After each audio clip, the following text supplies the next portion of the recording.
a growth mindset. Success and medicine?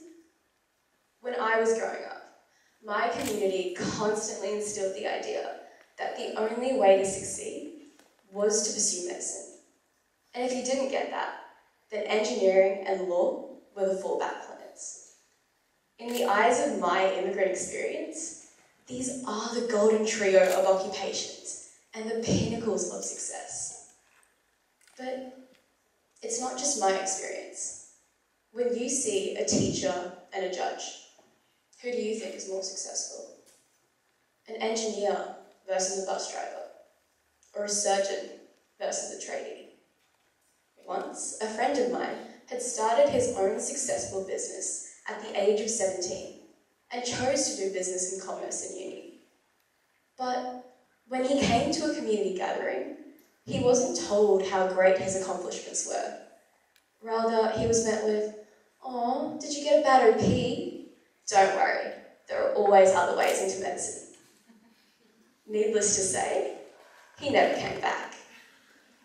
It made me realise how limited we think success really is. It's defined as the accomplishment of one's goals. So why do we believe that everyone has the same one?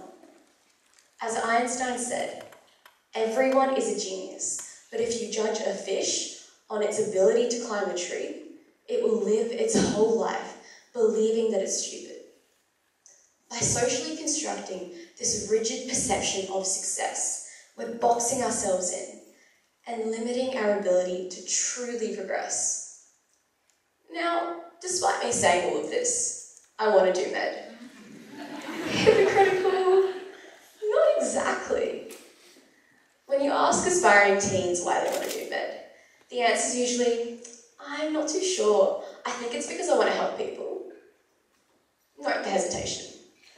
But I'm not pursuing medicine to appease my parents, for a stable income, or for an easy life. I've chosen this pathway because I want to have a profound impact on society.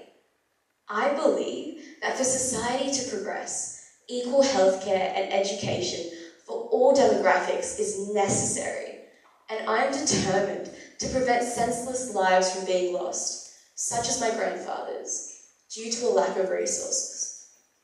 You see, I'm not saying that these three typical jobs are bad. I'm saying that there's so much more. If you're truly passionate about something, success will follow.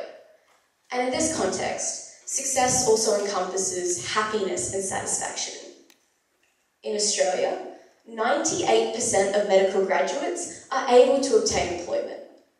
But according to Beyond Blue, 1 in 5 medical students and 1 in 10 doctors had suicidal thoughts in 2013.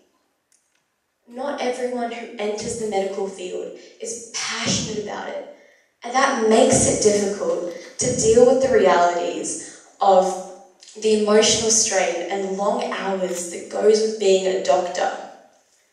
It's like someone who doesn't love teaching. They're bound to struggle dealing with angsty teens. We have disproportionate amounts of respect and reverence for certain occupations and blindly believe that a person is successful if they're in a certain profession, regardless of their actual ability. But there isn't only one way to achieve, so don't push your dreams through a circle mould if they only fit through a square. You'll just be left with broken ends. But it's not just enough for you to follow your dreams. As soon as our generation steps outside the conventional box of success, the next generation falls straight back into it. For society to evolve, we can't just step outside the box. It must be broken. See, stepping outside happens when we act ourselves, but breaking the box involves education and awareness for all generations. We've definitely made some steps forward regarding this.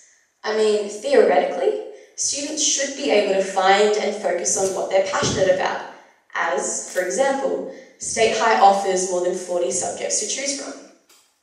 But when it comes to the way that these subjects are broadcast, there's clearly a difference between what we should and what we shouldn't do.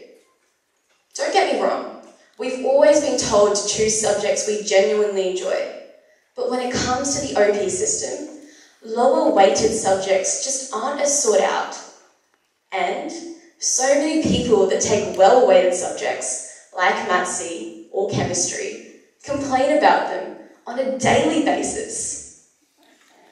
See, it's not just enough to have a heap of options available for subject selection. They need to be valued and encouraged equally. It's like trying to decide between an iPhone and a Samsung, but only knowing the iPhone's positive qualities. We're human, so we cognitively favour the familiar thing.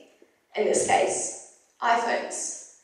We're not even aware of the qualities of a Samsung or a subject like art, so we pick the iPhone, a subject like physics. Now, I'm not blaming anyone for this. It's how the system is. But we can't just accept it. And to change, society needs to recognise that all professions are worthy, whether you're a plumber or a surgeon. Because if your true passion lies in the mechanics of pipeware, no one has the right to deem this as less valuable than a passion for anatomy. We need to emphasise the importance of satisfaction in the concept of success.